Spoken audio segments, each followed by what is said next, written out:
বন্ধুরা দেখো, আজকে আমি ভাজা মিষ্টি বানাতে চলেছি। ভাজা মিষ্টি বানানোর জন্য চাষি নিয়েছি, চাল গুঁড়ো নিয়েছি, ময়দা নিয়ে নিয়েছি, সুজি নিয়েছি।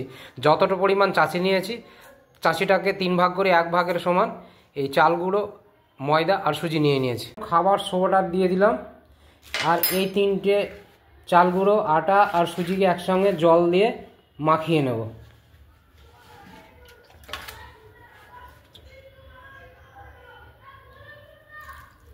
তো দেখো, আমার মাখানোটা রেডি হয়ে গেছে। এবার আমি একটা একটা করে লেচি কেটে নিচ্ছি গোলা পাকানোর জন্য। তো দেখো, আমার লেচি কাটা রেডি হয়ে গেছে। আমি লেচিগুলোকে এইভাবে একটা একটা করে শেপ দিয়ে নিয়েছি। এগুলো একটা একটা করে কড়াইয়ে তেল দিয়ে ভেজে তুলে নেব। এদিকে আমার ভাজা মিষ্টির জন্য সেরা তৈরি হচ্ছে। আমি 1 লিটার জল নিয়েছিলাম এবং মাঝারি কাপের 3 কাপ এর মধ্যে চিনি দিয়েছিলাম। এটা খানিকক্ষণ ফুটিয়ে ঘন করে নিয়েছি।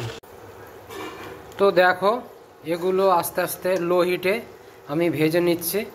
বেশ ফুলেছে, এখনও হয়নি, আরও খানিকটা ভাজতে হবে। যখন লাল লাল হবে তখন এগুলোকে একটা একটা করে উঠিয়ে নেব এবং শিরার মধ্যে একটু ঠান্ডা হলে দিয়ে দেব।